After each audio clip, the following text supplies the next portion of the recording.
여보, 우리 준호와 수진이가 결혼을 하면 손자, 손녀도 생기고 우린 할머니, 할아버지가 되어 있겠네요. 생각만 해도 행복하네요. 아무도 몰랐다. 이 행복 뒤에 올 비극을. 오늘도 누군가의 삶 속에 숨겨진 이야기를 함께 나눠보려 합니다. 혹시 이 이야기가 마음을 울린다면 시작하기 전에 구독과 좋아요로 저희와 함께 해주세요. 큰 복이 오실 겁니다. 사연 시작합니다. 서울 외곽 낡은 단독주택 골목에 박상호의 집이 있었습니다. 62살의 상호는 건설업으로 성공했다가 은퇴 후 작은 자재 가게를 운영하며 평범한 노년을 보내고 있었습니다. 아침 식탁에서 아내 김정숙이 기쁜 소식을 전했습니다. 여보, 수진이가 오늘 저녁에 온대요. 준호랑 약혼 준비 상의할 일이 있다고 해요. 59의 정숙은 아들 준호의 약혼녀 이수진을 무척 아꼈습니다. 27의 수진은 대학원에서 교육학을 공부하는 똑똑하고 단정한 여성으로 처음 만났을 때부터 온 가족의 마음을 사로잡았죠. 수진이 부모님은 어떤 분들이라고 했지? 상호가 물었습니다. 어머니는 일찍 돌아가셨고 아버지만 계시는데 대학 교수님이래요. 그래서 수진이도 그렇게 교양 있나 봐요. 32살의 준호는 성실하고 효심 깊은 아들이었습니다. 안정적인 회사에 다니며 한 번도 부모를 걱정시킨 적이 없었죠. 상호는 아들이 좋은 사람을 만나 행복해하는 모습에 뿌듯함을 느꼈습니다. 자재 가게에서 하루를 보낸 상호가 집에 돌아오니 준호가 이미 퇴근해 있었습니다.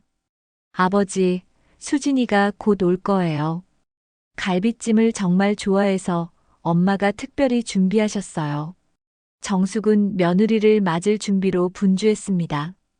집안을 깨끗이 치우고 수진이 좋아한다는 갈비찜을 정성껏 끓였죠. 평범한 가정의 따뜻한 풍경이었습니다. 저녁 7시 초인종이 울렸습니다. 어서 와, 수진아. 정숙이 반갑게 맞았습니다. 안녕하세요, 어머님. 늦어서 죄송해요. 수진이 밝은 미소로 인사했습니다. 하얀 블라우스에 검은 치마를 입은 모습이 단정하고 아름다웠죠. 아버님도 안녕하세요. 수진이 상호에게 정중히 인사했습니다. 그래, 어서 와. 오늘 하루 어땠니? 상호가 따뜻하게 물었습니다. 식탁에 둘러앉아 저녁을 먹는 동안 가족들은 결혼 준비에 대해 이야기했습니다. 예식장 예약, 하객 명단, 신혼집 준비. 행복한 고민들이었죠. 예식장은 강남 쪽으로 생각하고 있어요. 준호 오빠 직장에서도 가깝고 교통도 편하거든요. 수진이 말했습니다. 좋은 생각이야. 하객들도 편하게 올 수 있겠네. 상호가 고개를 끄덕였습니다. 정숙은 수진의 손을 잡으며 눈물을 글썽였습니다. 우리 준호가 정말 좋은 사람 만났어. 수진이 같은 며느리를 어디서 구하겠어. 어머님, 부끄러워요. 수진이 수줍게 웃었습니다. 준호도 행복한 미소를 지으며 말했습니다. 아버지, 어머니가 이렇게 좋아해 주셔서 정말 감사해요. 수진이도 저희 부모님을 친부모처럼 따르거든요. 그럼 그렇지. 이제 한 가족이 되는 건데. 상호의 목소리에도 온기가 담겨 있었습니다. 식사 후 거실에서 차를 마시며 더 자세한 계획을 세웠습니다. 수지는 예비 시집 식구들과 자연스럽게 어울렸고 준호는 행복해 보였습니다. 아버님, 저희가 예식장 몇 군데 알아봤는데 다음 주에 같이 가서 보실 수 있으세요? 수진이 정중히 물었습니다. 물론이지. 우리도 직접 봐야 마음이 놓이지. 상호가 대답했습니다. 감사합니다. 그럼 토요일 오후에 같이 가요. 준호 오빠랑 미리 예약해 놨거든요. 밤 9시가 되어 수진이 일어났습니다. 시간이 늦었네요. 이제 들어가야겠어요. 벌써? 좀 더 있다가 가지 그래. 정숙이 아쉬워했습니다. 다음에 또 올게요, 어머님. 오늘 정말 맛있게 잘 먹었어요. 준호가 수진을 배웅하러 나갔고 상호와 정숙은 현관에서 손을 흔들며 작별 인사를 했습니다. 정말 좋은 아이야. 정숙이 감격스러운 목소리로 말했습니다. 그러게 말이야. 준호 보기 참 좋구나. 상호도 만족스러워했습니다. 준호가 돌아온 후 세 식구는 거실에 앉아 오늘의 만남을 되새겼습니다. 수진이가 우리 집을 정말 편하게 생각하는 것 같아요. 준호가 기뻐했습니다. 당연하지. 이제 곧 한 가족이 될 건데. 정숙이 웃으며 대답했습니다. 그날 밤 상호는 침대에 누워 오늘 하루를 돌아봤습니다. 아들의 결혼을 앞두고 가족 모두가 행복해하는 모습이 마음 뿌듯했습니다. 수진이라는 좋은 며느리를 얻게 되어 다행이었고 준호도 평생의 반려자를 찾아 안정된 미래를 맞이할 수 있을 것 같았습니다. 이제 손자 손녀도 보겠구나. 상호는 혼잣말을 하며 미소를 지었습니다. 창밖으로 달빛이 은은하게 스며들고 있었습니다. 평범하지만 따뜻한 가정, 효심 깊은 아들, 그리고 예쁘고 착한 며느리까지. 상호에게는 더 바랄 게 없는 완벽한 인생이었습니다. 하지만 때로는 가장 평온한 순간에 예상치 못한 폭풍이 몰아치는 법입니다. 상호는 아직 모르고 있었습니다. 며칠 후 자신의 모든 것을 뒤바꿀 충격적인 진실과 마주하게 될 것을. 그날 밤은 고요했고 박상호의 마지막 평온한 밤이었습니다. 수진의 방문 이후 며칠이 지났습니다. 박상호 가족의 일상은 결혼 준비로 더욱 바빠졌습니다. 정숙은 동네 아줌마들에게 예식장 추천을 받으러 다니고 준호는 회사 동료들에게 청첩장을 돌릴 준비를 하고 있었습니다. 토요일 오후 약속대로 온 가족이 강남의 웨딩홀을 보러 갔습니다. 수진이 미리 예약해둔 곳은 서울 시내에서도 유명한 고급 웨딩홀이었습니다. 와, 정말 예쁘다. 정숙이 웨딩홀 로비에 들어서자마자 탄성을 질렀습니다. 대리석으로 장식된 로비에는 크리스털 샹들리에가 화려하게 빛나고 있었고 곳곳에 하얀 장미와 백합으로 꾸며진 장식이 고급스러운 분위기를 자아냈습니다. 웨딩 플래너가 나와서 일행을 안내했습니다. 안녕하세요. 박준호 신랑님 일행이시죠? 제가 담당 플래너 김미영입니다. 예식장 홀로 들어가니 더욱 장관이었습니다. 천장 높이까지 이어진 거대한 창문으로 햇빛이 쏟아져 들어오고 버질로드 양쪽으로는 하얀 의자들이 줄지어 놓여 있었습니다. 이 홀은 최대 300명까지 수용 가능하고 음향시설과 조명은 최신식으로 되어 있어요. 플래너가 설명했습니다. 수진이 버질로드를 걸어보며 상상에 잠겼습니다. 하얀 웨딩드레스를 입고 이 길을 걸어 준호에게로 향하는 모습을 떠올리니 가슴이 설렜습니다. 어때, 수진아? 마음에 들어? 준호가 물었습니다. 네, 정말 예뻐요. 여기서 결혼하면 정말 좋을 것 같아요. 상호와 정숙도 만족스러워했습니다. 아들의 결혼식을 이런 멋진 곳에서 올릴 수 있다니 가슴이 뿌듯했습니다. 그럼 예약을 하시겠어요? 다음 달 셋째 주 토요일이 어떠세요? 플래너가 제안했습니다. 좋습니다. 그날로 하죠. 준호가 대답했습니다. 예식장 계약을 마치고 나오는 길 가족들의 발걸음은 한결 가벼워졌습니다. 이제 정말 결혼이 현실이 된 것 같았거든요. 축하해, 준호야. 상호가 아들의 어깨를 두드렸습니다. 감사해요, 아버지. 이렇게 좋은 곳에서 결혼할 수 있게 해주셔서. 근처 레스토랑에서 늦은 점심을 먹으며 구체적인 계획을 세웠습니다. 청첩장 디자인, 하객 명단, 허니문 계획까지. 할 일이 산더미였지만 모두가 행복해했습니다. 수진아, 드레스는 언제 맞출 거야? 정숙이 물었습니다. 다음 주에 친구랑 같이 보러 가려고 해요. 어머님도 같이 가실래요? 그럼 당연히 가야지. 우리 며느리 드레스 고르는 걸 빼먹을 수 있겠어? 이런 대화를 들으며 상우는 흐뭇한 미소를 지었습니다. 아내와 며느리가 이렇게 잘 어울리는 모습을 보니 마음이 놓였거든요. 일주일 후 박상호의 집에서는 양가 부모 상견례가 열렸습니다. 수진의 아버지 이 교수가 오시기로 한 날이었습니다. 정숙은 며칠 전부터 준비에 여념이 없었습니다. 집안을 깨끗이 청소하고 최고급 한우로 갈비찜을 끓였습니다.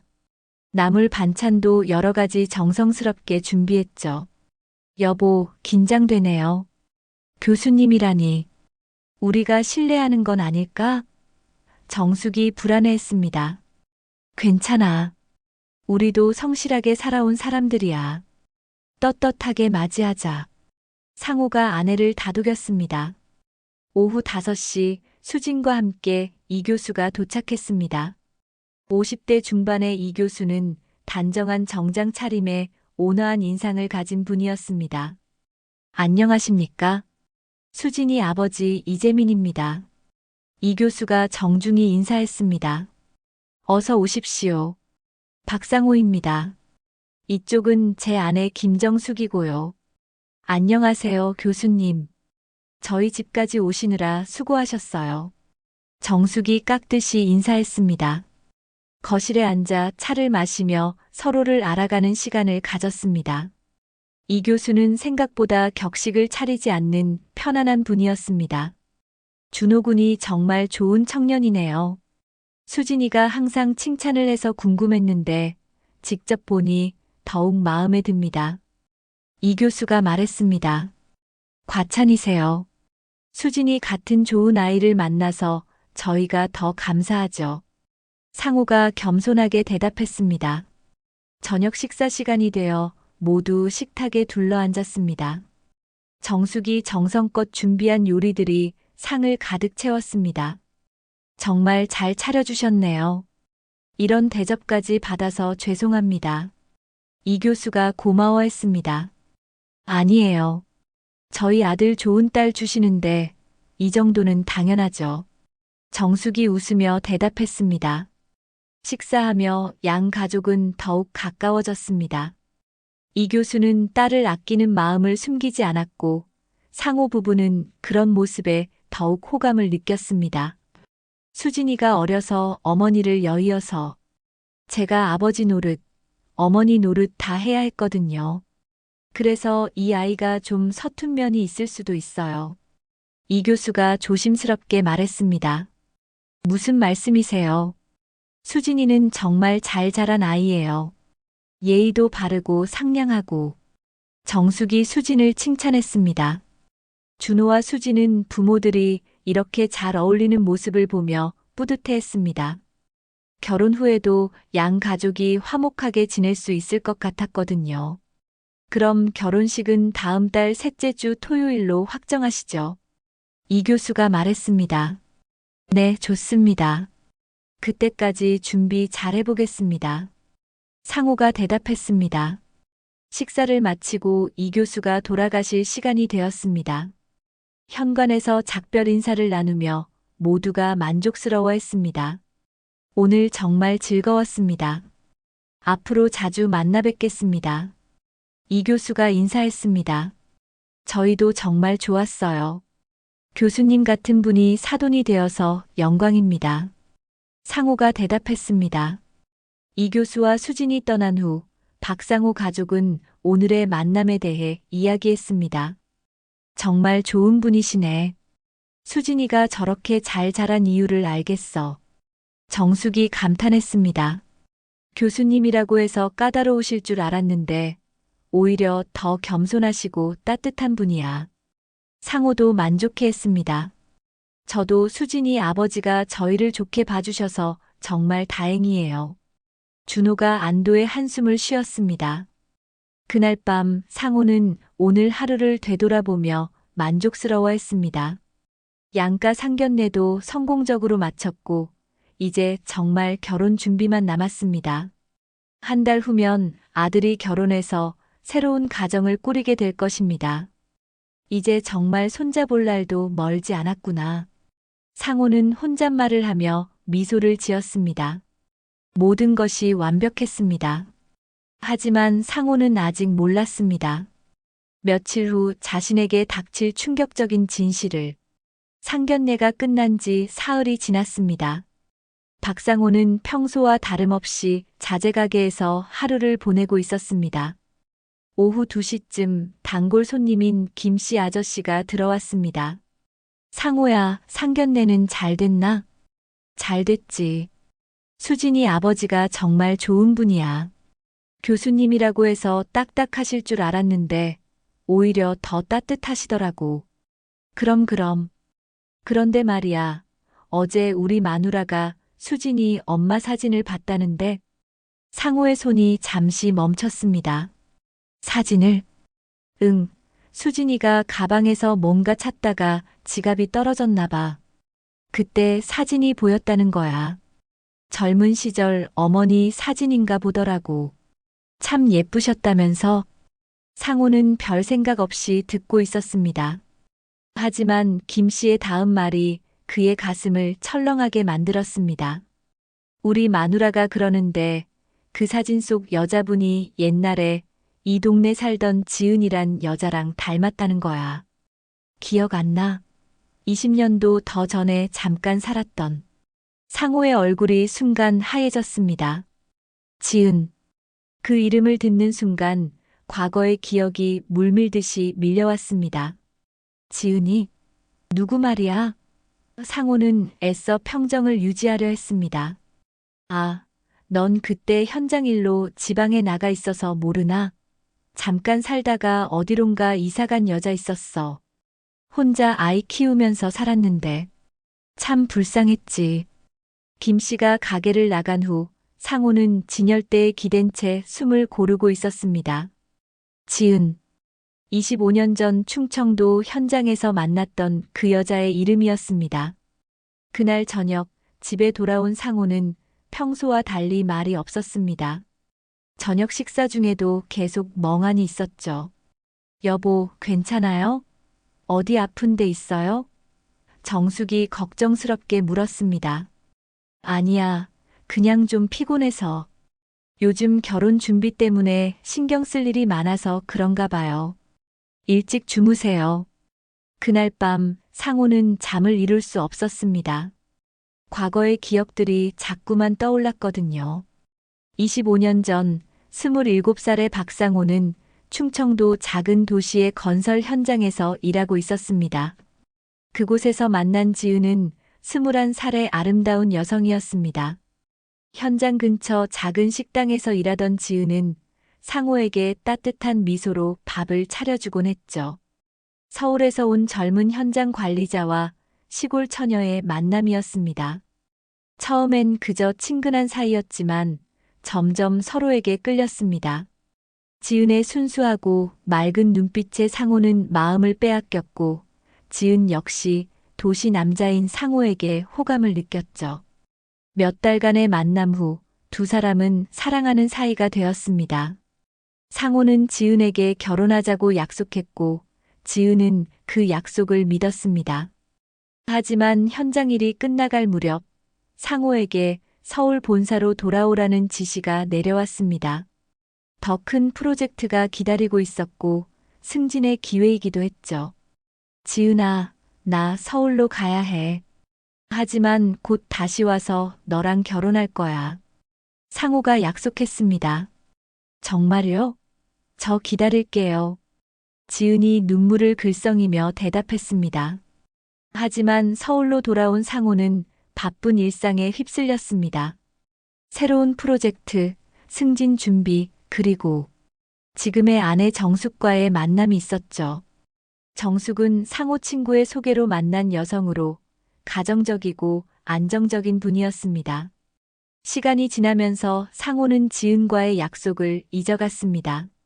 아니, 잊으려고 노력했습니다. 젊은 시절에 한때 실수였다고 생각하려 했죠. 한두 번 지은에게서 편지가 왔지만 상호는 답장을 하지 않았습니다. 새로운 삶을 시작하고 싶었고 과거를 정리하고 싶었거든요. 이듬해 상호는 정숙과 결혼했습니다. 그리고 지은의 존재는 그의 기억 저편으로 사라져갔죠. 다음 날 아침 상호는 일찍 일어나 혼자 산책을 했습니다. 동네 뒷산길을 걸으며 복잡한 마음을 정리하려 했지만 쉽지 않았습니다. 설마, 설마 수진이가 그때 그 지은이. 상호는 고개를 저었습니다. 말도 안 되는 생각이었거든요. 하지만 김씨 아저씨의 말이 계속 머릿속을 맴돌았습니다. 수진의 어머니 사진이 지은을 닮았다는 말. 그리고 수진의 나이를 계산해 보니 묘하게 들어맞았습니다. 가게에 가서도 상호는 집중할 수 없었습니다. 손님이 와도 제대로 응대하지 못했고 계산도 틀리기 일쑤였습니다. 점심때쯤 정숙에게서 전화가 왔습니다. 여보, 수진이가 드레스 맞추러 간대요. 저도 같이 가자고 하던데 어때요? 그래. 좋지. 상호의 대답은 힘이 없었습니다. 그런데 여보, 목소리가 이상해요. 어디 아픈 거 아니에요? 아니야, 괜찮아. 전화를 끊고 상호는 깊은 한숨을 쉬었습니다. 수진을 볼 때마다 이상한 기분이 든 이유를 이제야 알 것 같았습니다. 혹시 정말로 오후에 단골 할머니가 페인트를 사러 왔습니다. 사장님, 요즘 안색이 안 좋아 보이네요. 어디 편찮으신 거 아니에요? 아니에요, 할머니. 그냥 좀 피곤해서. 결혼 준비 때문에 그런가 보네. 우리 동네에서도 소문났어요. 며느리가 정말 예쁘다면서요? 네. 좋은 아이입니다.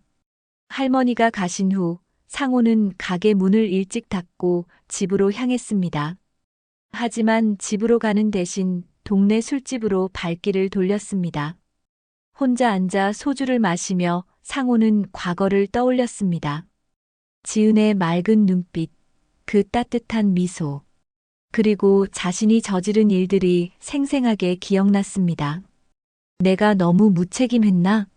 상호는 자책했습니다. 그때 지은에게 제대로 된 작별 인사라도 했어야 했는데. 술집 아저씨가 안주를 가져다 주며 말했습니다. 사장님, 웬일로 이렇게 일찍 오셨어요? 평소 같으면 집에서 저녁 드실 시간인데. 그냥 혼자 있고 싶어서요. 집에 돌아가니 이미 밤 9시가 넘어 있었습니다. 정숙이 걱정스럽게 맞았습니다. 여보, 어디 갔다 오는 거예요? 저녁도 안 드시고, 전화도 안 받으시고, 미안해. 동창을 우연히 만나서 술 한잔 했어. 그러시구나. 그런데 수진이 드레스 정말 예쁘게 골랐어요. 사진 찍어왔는데 보실래요? 정숙이 핸드폰으로 찍어온 수진의 웨딩드레스 사진을 보여줬습니다. 하얀 드레스를 입고 환하게 웃는 수진의 모습이 화면에 나타났습니다. 그 순간 상호의 가슴이 철렁 내려앉았습니다. 웨딩드레스를 입은 수진의 모습에서 25년 전 지은의 모습이 겹쳐 보였거든요. 특히 그 미소. 똑같았습니다. 여보, 왜 그래요? 정숙이 이상하게 쳐다봤습니다. 아니야. 정말 예쁘다. 그날 밤 상호는 또다시 잠들지 못했습니다. 의심은 점점 확신으로 변해갔습니다. 수진이 정말 지은의 딸일 수도 있다는 생각이 머릿속을 떠나지 않았습니다.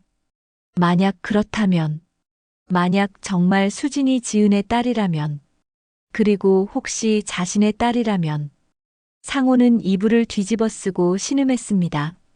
생각만 해도 끔찍했습니다. 자신의 아들과 자신의 딸이 결혼한다는 것.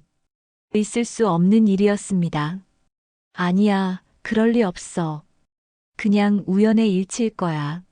상호는 자신을 달래려 했습니다. 하지만 마음 한구석의 불안은 점점 커져만 갔습니다.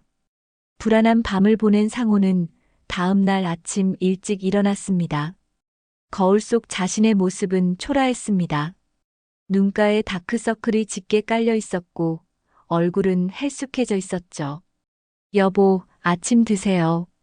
정숙이 불렀지만 상호는 식욕이 없었습니다. 나 먼저 가게 갈게.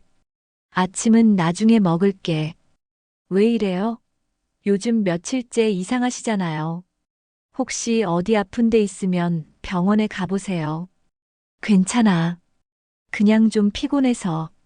상호는 서둘러 집을 나섰습니다. 가게에 도착해서도 마음이 편치 않았습니다. 어제부터 계속 맴도는 생각들 때문에 제대로 된 판단을 내릴 수 없었거든요. 오전 10시쯤 상호는 결심을 했습니다. 확실히 알아봐야겠다고 생각한 거죠. 더 이상 추측만 하고 있을 수는 없었습니다. 상호는 가게 문을 잠그고 시내로 향했습니다. 목적지는 시청 근처에 있는 한 사설탐정 사무소였습니다. 몇 년 전 지인의 소개로 알게 된 곳이었죠. 어서 오세요. 40대 남성이 상호를 맞았습니다. 안녕하세요. 몇 년 전에 김 사장님 소개로 왔었던 박상호입니다. 아, 기억나네요. 오늘은 무슨 일로 오셨어요? 상호는 잠시 망설였습니다. 어떻게 설명해야 할지 막막했거든요. 사실 좀 복잡한 일인데요. 한 사람의 신원을 확인하고 싶습니다. 신원 확인이요? 구체적으로 어떤 내용인지요? 이수진이라는 여성이 있는데 27살이고요. 어머니가 누구인지 알아보고 싶습니다. 탐정은 메모를 하며 물었습니다. 특별한 이유가 있으신가요? 상호는 한참을 고민한 후 입을 열었습니다. 제 아들의 약혼녀인데 혹시 제가 아는 사람과 관련이 있을 수도 있어서요. 알겠습니다. 며칠 시간을 주시면 기본적인 신원 확인은 가능합니다. 상호는 수진의 기본 정보를 알려주고 수수료를 지불했습니다. 탐정은 3일 후에 결과를 알려주겠다고 했습니다. 가게로 돌아오는 길, 상호의 마음은 더욱 무거워졌습니다. 돌이킬 수 없는 일을 저지르고 있는 것 같았거든요. 하지만 확인하지 않으면 평생 불안할 것 같았습니다. 그날 저녁 집에서는 결혼 준비 이야기가 계속됐습니다. 준호가 회사에서 휴가를 내는 문제, 신혼여행 계획, 새집 구하는 일까지 할 일이 산더미였습니다. 아버지, 신혼여행은 제주도로 생각하고 있어요. 수진이가 제주도를 가보고 싶어 해서요. 준호가 말했습니다. 좋지. 제주도 경치 정말 좋더라. 상호는 대충 대답했습니다. 그런데 아버지, 요즘 왜 이렇게 말씀이 없으세요? 혹시 제가 뭘 잘못했나요? 준호가 걱정스럽게 물었습니다. 아니야, 괜찮다. 그냥 좀 피곤해서. 정숙도 남편의 변화를 눈치채고 있었습니다. 여보, 정말 병원에 가보는 게 좋겠어요. 요즘 너무 이상하시잖아요. 괜찮다니까. 걱정 마. 이틀이 지났습니다. 상호는 탐정의 전화를 기다리며 불안한 시간을 보냈습니다. 가게에 있어도 집중할 수 없었고 집에서도 마찬가지였습니다. 셋째 날 오후 드디어 탐정에게서 전화가 왔습니다. 박상호 씨, 결과가 나왔습니다. 사무소로 오시겠어요? 상호의 심장이 빠르게 뛰기 시작했습니다. 지금 갈게요. 가게 문을 서둘러 닫고 상호는 탐정 사무소로 향했습니다. 가는 내내 온갖 생각이 머릿속을 휘몰아쳤습니다. 결과를 말씀드리겠습니다. 탐정이 서류를 펼쳤습니다. 이수진 씨의 어머니는 이지은이라는 분입니다. 수진이 씨가 2살 때 병으로 돌아가셨고요. 상호의 얼굴이 하얗게 변했습니다. 이지은. 자신이 기억하는 그 지은의 본명이었습니다. 어머니의 고향은 충청도 청양군이고 젊은 시절 여러 지역에서 거주한 기록이 있습니다. 상호의 다리에 힘이 빠졌습니다. 청양군. 바로 자신이 25년 전 건설 현장에서 일했던 그곳이었습니다. 그리고 탐정이 조심스럽게 말을 이었습니다. 이지은 씨의 기록을 보니 수진이 씨를 낳기 전에 서울 남자와 교제한 적이 있다고 나와 있습니다. 하지만 구체적인 신원은 확인되지 않았고요. 상호는 의자에 주저앉았습니다. 모든 퍼즐 조각이 맞아떨어지고 있었습니다. 혹시 더 자세한 조사가 필요하시면 탐정이 말했지만 상호는 듣고 있지 않았습니다. 아니요. 충분합니다. 상호는 겨우 말을 뱉어냈습니다. 사무소를 나선 상호는 허공을 바라보며 서 있었습니다. 이제 의심이 아니라 거의 확신에 가까웠습니다. 수지는 지은의 딸이었고 시기상 자신의 딸일 가능성이 매우 높았습니다. 집으로 돌아가는 길이 너무나 무거웠습니다. 어떻게 해야 할지 막막했거든요. 이 사실을 가족들에게 말해야 할까? 아니면 혼자 감춰야 할까? 집에 도착하니 정숙이 저녁 준비를 하고 있었습니다. 여보, 일찍 왔네요? 오늘은 기분이 좀 나아 보이는데. 하지만 상호의 표정을 자세히 본 정숙은 깜짝 놀랐습니다. 어머, 얼굴이 왜 이렇게 하얗게 됐어요? 정말 어디 아픈 거 아니에요? 아니야. 괜찮아. 상호는 소파에 주저앉았습니다. 그때 준호가 퇴근해서 들어왔습니다. 아버지, 안녕하세요.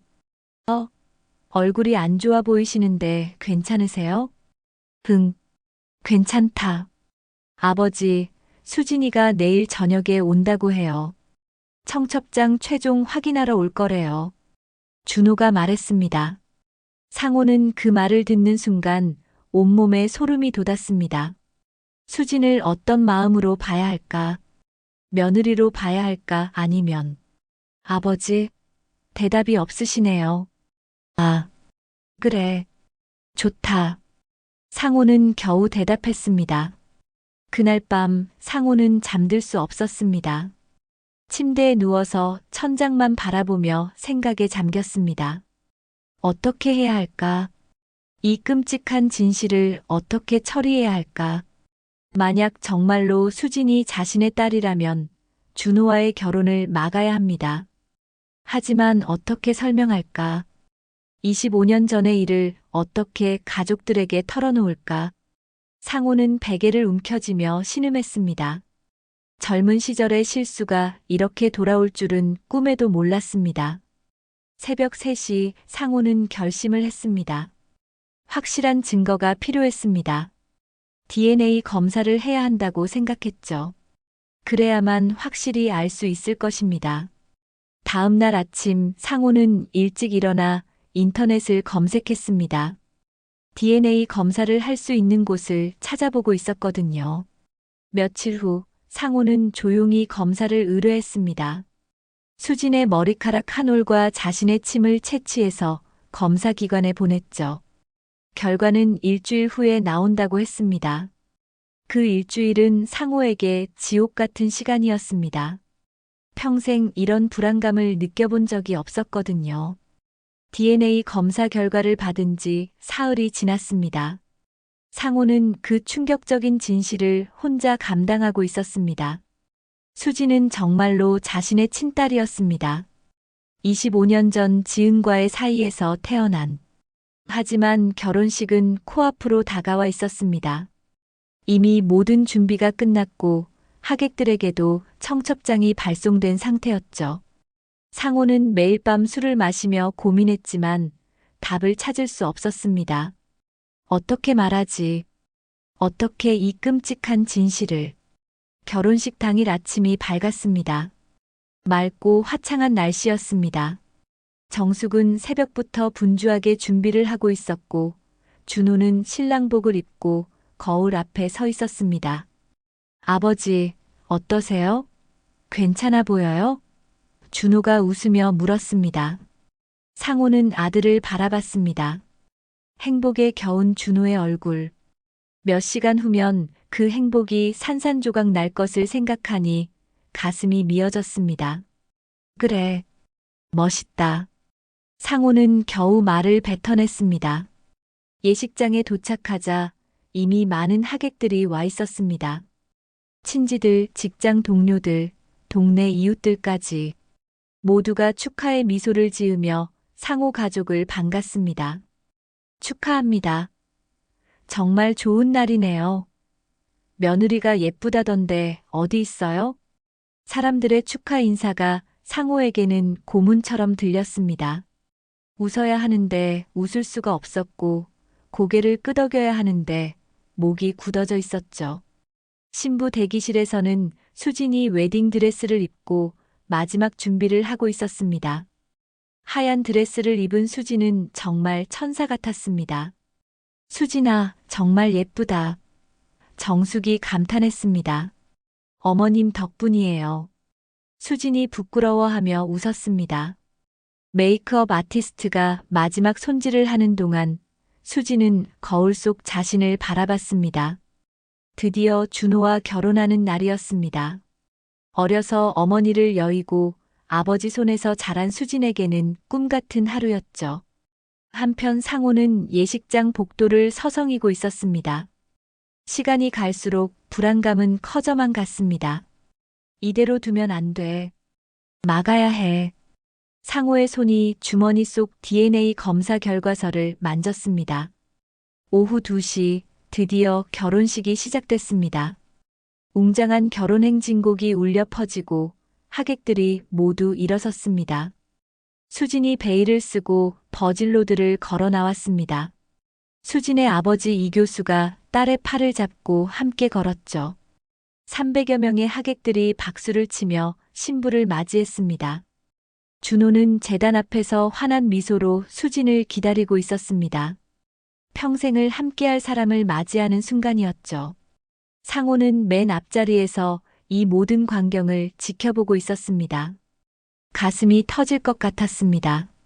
자신의 아들과 딸이 결혼하려는 모습을 차마 지켜볼 수 없었습니다. 수진이 제단에 도착했습니다. 이 교수가 딸의 손을 준호에게 넘겨주려는 순간이었습니다. 사회자가 마이크를 들고 말했습니다. 신랑 박준호 씨와 신부 이수진 양이 이제 평생의 반려자로서 서로를 맞이하려 합니다. 상호의 심장이 쿵쾅거렸습니다. 이제 더 이상 지체할 수 없었습니다. 사랑의 맹세를 나누기 전에 사회자가 계속 말하려는 순간, 잠깐, 상호가 갑자기 일어서며 외쳤습니다. 예식장이 순간 조용해졌습니다. 300여 명의 시선이 상호에게 집중됐죠.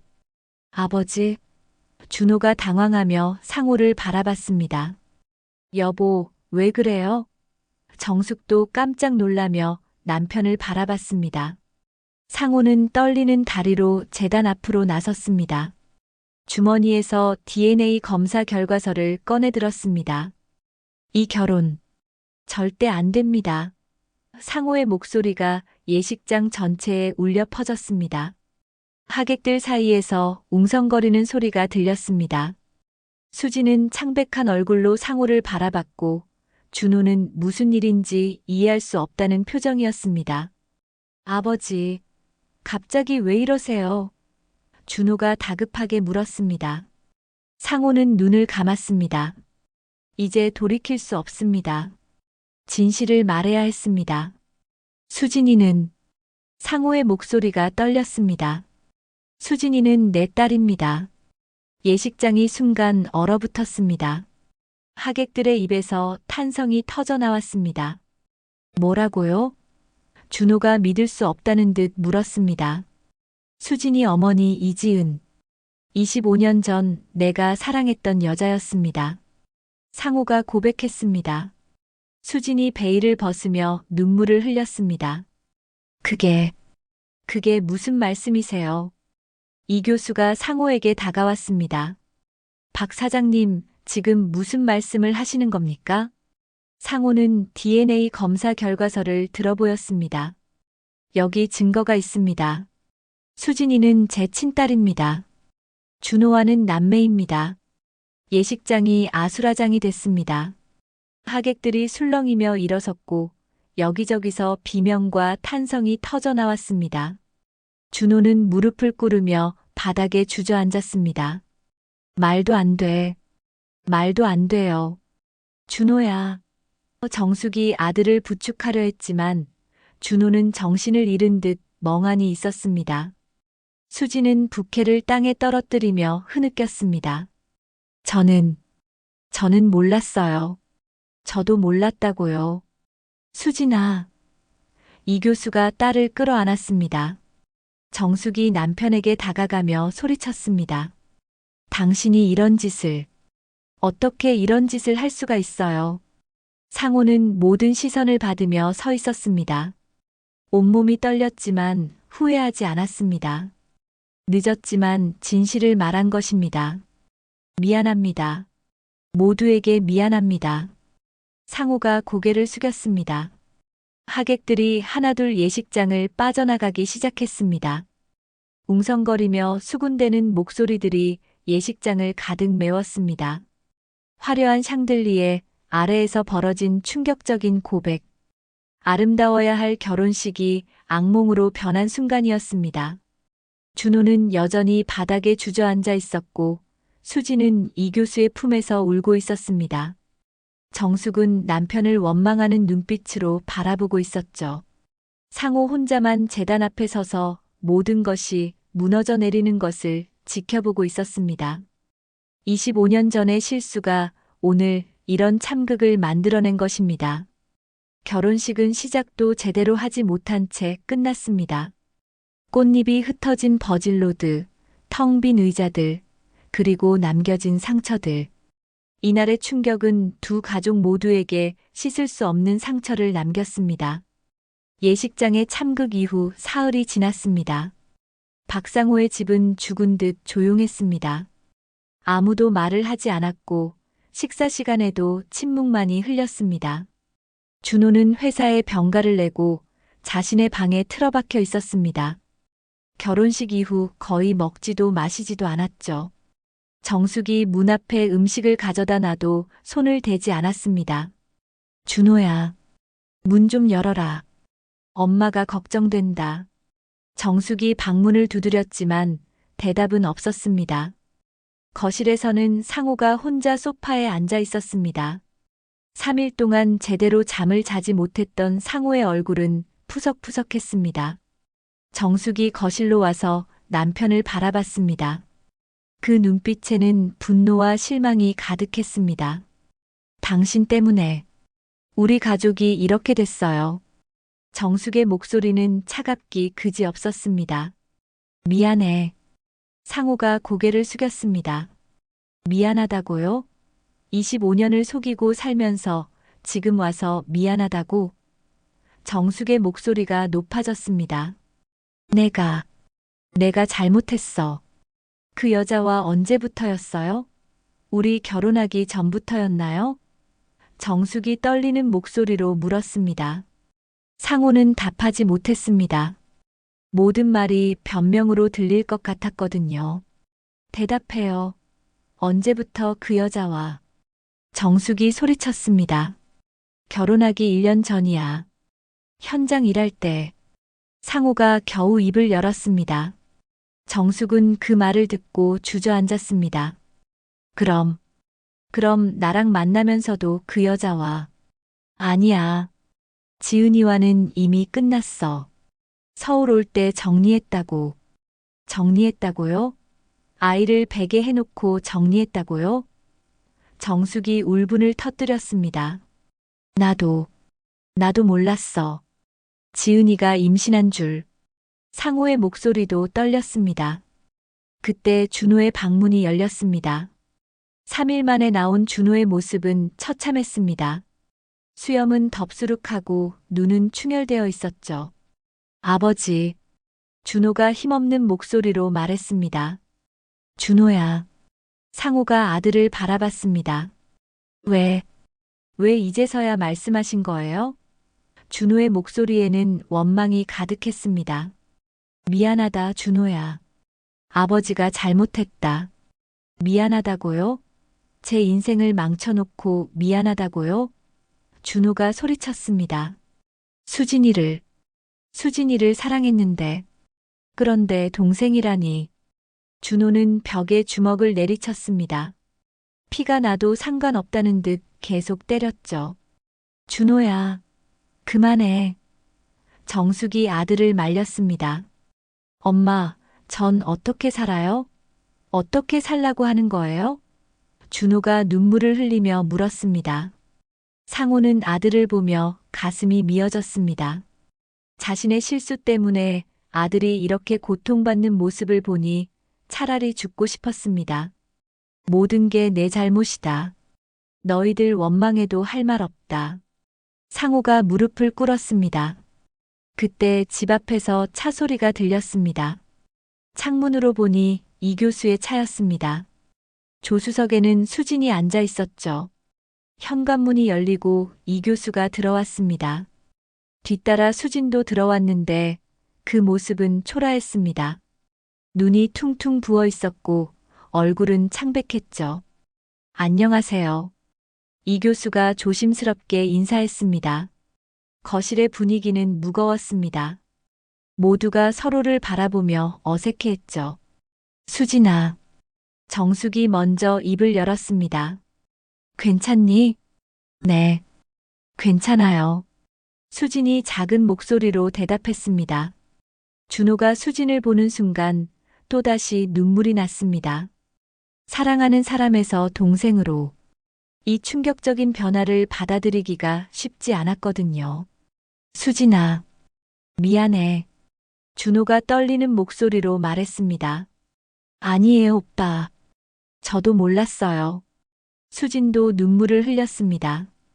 이 교수가 상호를 바라봤습니다. 박 사장님, 이야기 좀 합시다. 네 사람은 거실에 둘러앉았습니다. 무거운 침묵이 흘렸죠. 사실, 저도 짐작은 하고 있었습니다. 이 교수가 입을 열었습니다. 무슨 말씀이세요? 상호가 놀라며 물었습니다. 지은이가 죽기 전에 말했거든요. 수진이 아버지가 서울 사람이라고, 건설업을 한다고. 이 교수의 목소리가 떨렸습니다. 상호는 그 말에 충격을 받았습니다. 그럼, 알고 계셨던 건가요? 확신은 없었어요. 하지만 처음 뵐 때부터 뭔가 이상하다는 생각은 했습니다. 수진이가 박 사장님을 닮은 면이 있었거든요. 수진이 아버지를 바라봤습니다. 아빠, 그럼 왜 말 안 하셨어요? 확실하지 않았고, 만약 정말이라면 너희들이 너무 충격받을까봐. 이 교수가 한숨을 쉬었습니다. 준호가 고개를 들었습니다.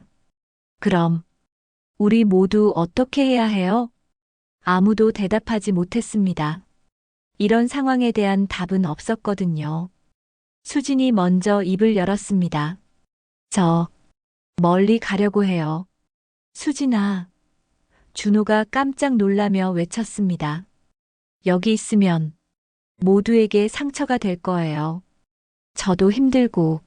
수진의 목소리가 떨렸습니다. 어디로 갈 거야? 정숙이 걱정스럽게 물었습니다. 외삼촌이 미국에 계시거든요. 거기서 공부를 더 할까 해요. 수진이 대답했습니다. 상호가 수진을 바라봤습니다. 25년 만에 찾은 딸이 이제 다시 멀리 떠난다고 하니 가슴이 아팠습니다. 수진아, 아버지가 미안하다. 상호가 진심을 담아 말했습니다. 저도 아버지를 원망하지 않아요. 다만, 시간이 필요해요. 수진이 눈물을 참으며 말했습니다. 준호가 수진의 손을 잡으려다가 멈췄습니다. 이제는 연인이 아니라 남매였으니까요. 수진아, 행복해야 해. 어디 가든. 준호가 간신히 말했습니다. 오빠도 좋은 사람 만나서 행복하세요. 수진이 대답했습니다. 이 교수가 일어났습니다. 그럼 저희는 이제 가보겠습니다. 교수님. 상호가 이 교수를 붙잡았습니다. 정말 죄송합니다. 25년 전 제가 이미 지난 일입니다. 지은이도 당신을 원망하지 않았어요. 이 교수가 말했습니다. 수진이 마지막으로 준호를 바라봤습니다. 오빠, 저 잊어주세요. 수진아, 안녕히 계세요. 수진이 인사하고 돌아섰습니다. 현관문이 닫히고 차 소리가 멀어져 갔습니다. 거실에는 다시 침묵이 찾아왔습니다. 준호가 소파에 주저앉았습니다. 이제 어떻게 살아야 하죠? 상호는 아들과 아내를 바라봤습니다. 자신 때문에 가족이 이렇게 무너진 것이 너무 괴로웠습니다. 그날 밤 세 사람은 각자의 방에서 긴 밤을 보냈습니다. 모두의 마음에는 씻을 수 없는 상처가 남아 있었습니다. 수진이 떠난 지 일주일이 지났습니다. 박상호의 집은 여전히 무거운 침묵에 잠겨 있었습니다. 준호는 회사에 복직했지만 예전 같지 않았고 정숙은 남편과 말을 섞지 않고 있었습니다. 상호는 매일 자재가게에 나가지만 일에 집중할 수 없었습니다.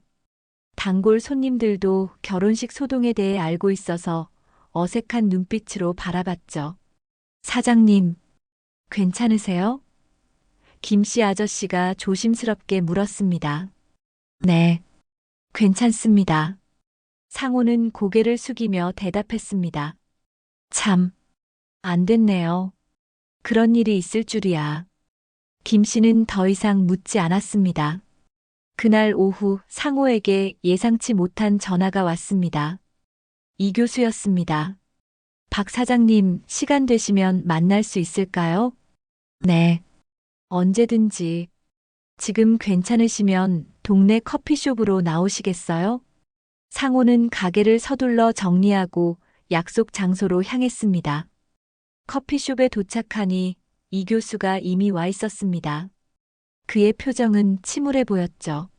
어서 앉으세요. 이 교수가 자리를 권했습니다. 두 사람은 잠시 말없이 앉아 있었습니다.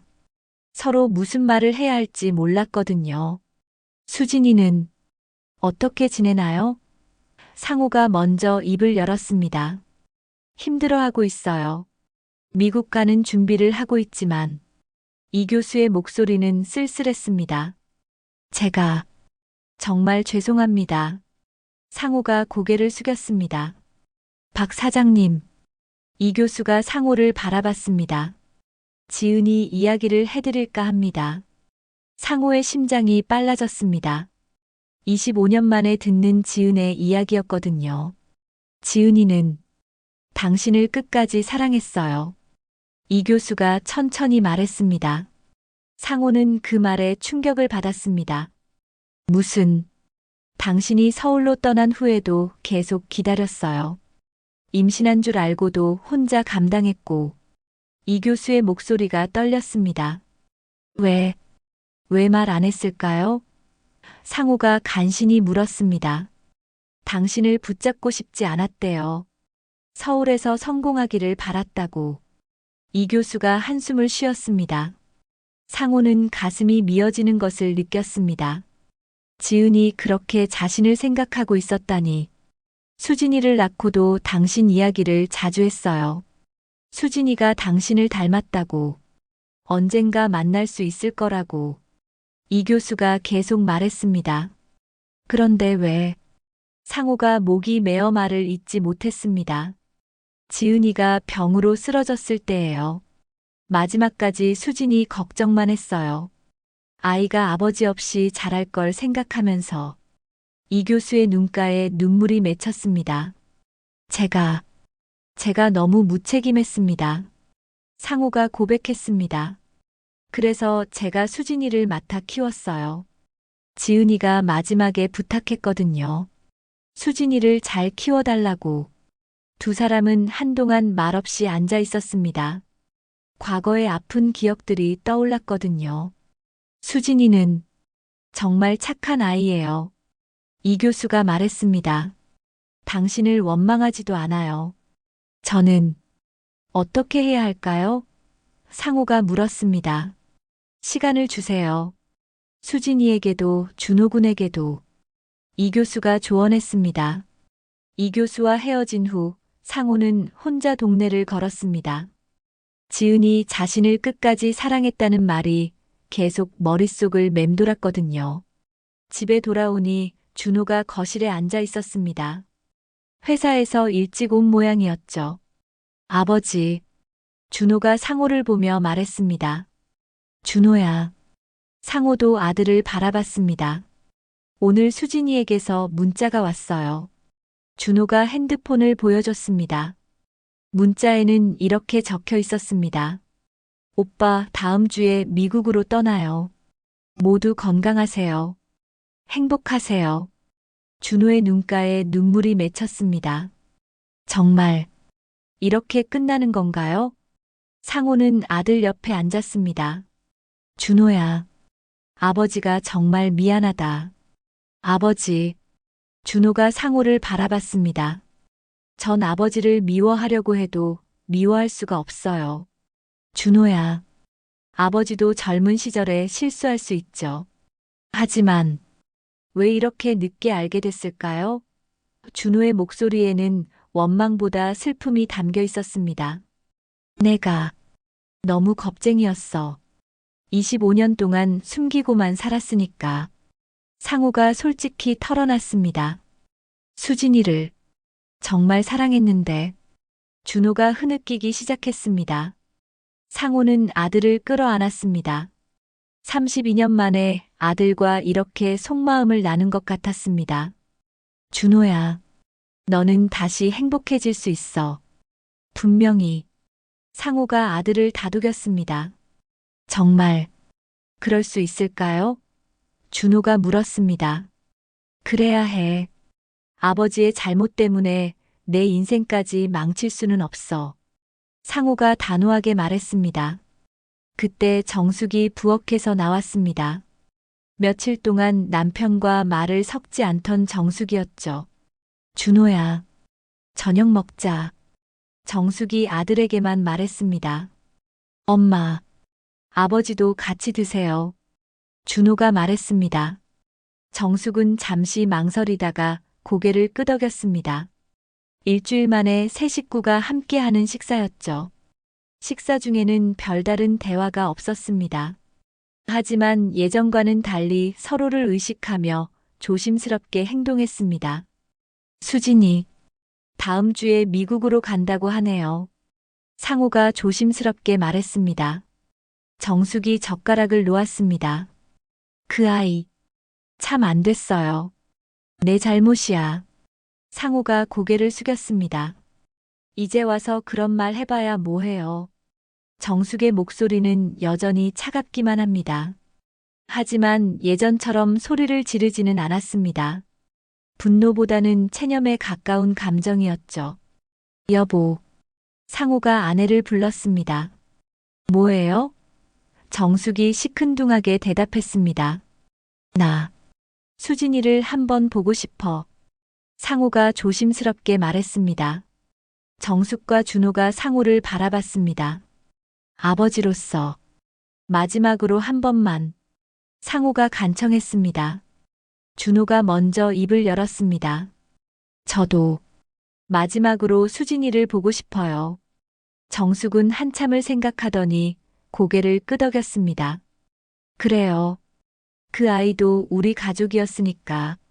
이렇게 해서 세 사람은 수진을 만나기로 했습니다. 아마 마지막이 될 만남일 것입니다. 그날 밤 상호는 오랜만에 평온한 잠을 잘 수 있었습니다.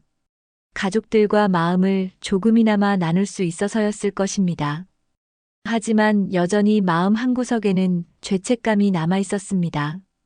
25년 전의 실수가 이렇게 많은 사람들을 아프게 할 줄은 몰랐거든요. 내일이면 수진과의 마지막 만남이 있을 것입니다.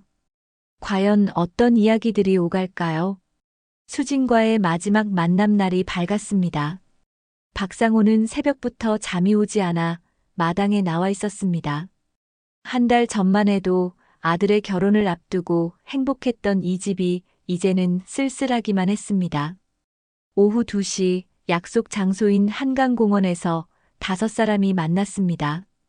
수지는 검은색 코트를 입고 있었는데 일주일 사이에 많이 수척해져 있었습니다. 수진아. 정숙이 먼저 다가가 수진의 손을 잡았습니다. 많이 힘들었지? 괜찮아요, 어머님. 수진의 눈가에 눈물이 맺혔습니다. 벤치에 둘러앉은 5사람 사이에는 무거운 침묵이 흘렸습니다.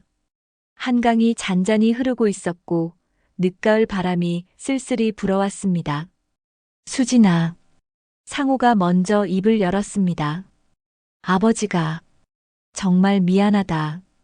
괜찮아요, 아버님. 어머니가 아버님 이야기를 많이 해주셨거든요. 나쁜 사람이 아니라고. 그냥 때가 맞지 않았을 뿐이라고. 수진의 목소리는 담담했습니다.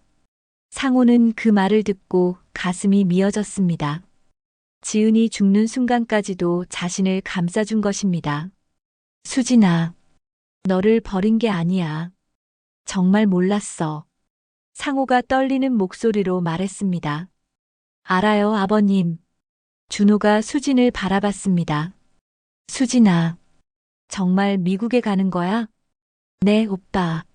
내일 오후 비행기예요. 수진이 대답했습니다. 상호가 주머니에서 봉투를 꺼냈습니다. 이거 받아줘. 아버지가 25년 동안 못해준 것들 조금이라도 채우고 싶어서. 봉투 안에는 통장과 도장이 들어 있었습니다.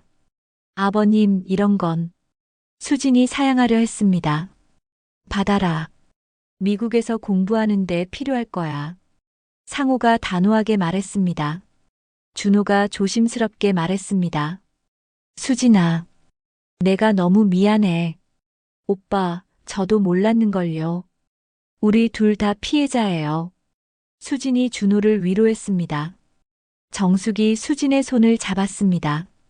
수진아, 미국에서 좋은 사람 만나서 행복해야 해. 너는 우리 가족이었어. 작별의 시간이 다가왔습니다. 수진이 일어나며 모든 사람들과 인사했습니다. 어머님, 그동안 정말 고마웠어요. 수진이 정숙을 껴안았습니다. 오빠, 행복하세요. 분명히 좋은 사람 만나실 거예요. 수진이 준호에게 말했습니다. 마지막으로 상호와 수진이 마주 섰습니다. 아버님, 원망하지 않아요.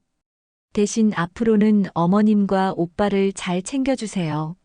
수진이 당부했습니다. 수진아, 아버지 용서해줘서 고맙다. 상호가 수진을 끌어안았습니다. 25년 만에 만난 아버지와 딸이 또다시 헤어지는 순간이었습니다. 차가 떠나가는 것을 세 사람은 말없이 지켜봤습니다. 수진의 모습이 점점 작아져 가다가 마침내 보이지 않았습니다. 한 달이 지났습니다. 상호는 자재 가게를 정리하기로 결심했습니다. 나이도 들었고 이번 일로 많은 것을 되돌아보게 되었거든요. 여보, 나 가게 정리하려고 해. 상호가 정숙에게 말했습니다. 그래요. 그것도 좋겠네요. 정숙이 대답했습니다. 여전히 서먹했지만 예전보다는 말을 섞기 시작했습니다. 준호도 새로운 결심을 했습니다. 아버지, 저도 이제 독립하려고 해요. 이번 일로 많은 걸 생각하게 됐어요. 6개월 후 미국에서 수진의 편지가 도착했습니다. 안녕하세요, 어머님, 아버님, 오빠. 저는 잘 지내고 있어요. 새로운 환경이지만 적응하려고 노력하고 있어요. 모두 건강하게 지내세요. 짧은 편지였지만 가족들에게는 큰 위로가 되었습니다. 상호는 편지를 읽고 또 읽었습니다. 1년이 지났습니다. 상호는 작은 텃밭을 가꾸며 소박한 일상을 보내고 있었습니다. 준호는 독립해서 살지만 주말마다 부모님을 찾아왔고 새로운 사람을 만나기 시작했습니다. 수진에게서 또 편지가 왔습니다. 대학원을 졸업했고 좋은 사람을 만났다는 소식이었습니다. 상호는 그 편지를 읽으며 눈물을 흘렸습니다. 딸이 행복하다는 소식보다 기쁜 일은 없었거든요. 어느 저녁 상호는 작은 자재가게 문 앞에 앉아 있었습니다. 이제 이곳도 다른 사람에게 넘겨줄 예정이었습니다. 동네 사람들이 지나가며 인사를 건넸습니다. 처음엔 수군거림의 대상이었지만 시간이 지나면서 사람들도 이해하게 되었습니다. 사장님, 그래도 진실을 말한 게 잘한 거예요.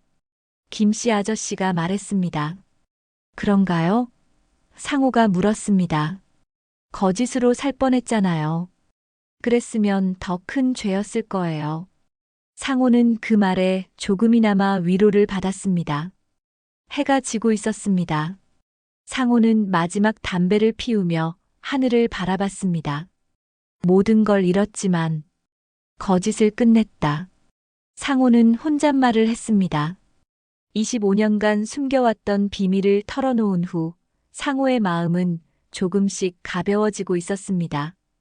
물론 상처는 남아 있었지만 더 이상 거짓으로 살지 않아도 된다는 것만으로도 위로가 되었습니다. 정숙과의 관계도 천천히 회복되고 있었습니다. 여보, 이번 생에서는 거짓말 그만해요. 정숙이 어느 날 말했을 때 상호는 진심으로 약속했습니다. 그럴게. 다시는 안 속일게. 상호는 가게 문을 잠그고 집으로 향했습니다. 이제 남은 인생은 속죄하며 살아가겠다고 다짐했습니다. 잃어버린 25년을 되돌릴 수는 없지만 앞으로의 시간만큼은 진실되게 살겠다고 결심했죠. 집에 도착하니 정숙이 저녁을 준비하고 있었습니다. 예전처럼 화기애애하지는 않았지만 적어도 거짓은 없었습니다. 여보, 들어오세요. 저녁 드세요. 정숙이 불렀습니다. 고마워. 상호가 대답했습니다. 그날 밤 상호는 창문 너머로 보이는 달을 바라봤습니다. 한 달 전 결혼식을 망친 그날 밤과는 달리 이제 마음이 조금은 평온해졌습니다. 죄와 속죄, 그리고 새로운 시작. 박상호의 인생은 이제 진실 위에서 다시 쓰여지고 있었습니다. 이제라도 조금은 가벼워졌다. 상호는 마음속으로 중얼거렸습니다. 남은 생을 속죄하며 살아가겠다는 다짐과 함께 박상호의 하루가 또 저물어 갔습니다. 오늘 이야기가 여러분의 마음에 작은 울림이 되었다면 좋아요와 구독으로 응원해주세요. 다음에도 여러분의 마음을 따뜻하게 해드릴 수 있는 이야기로 찾아뵙겠습니다. 항상 건강하시고요. 행복하세요. 감사합니다.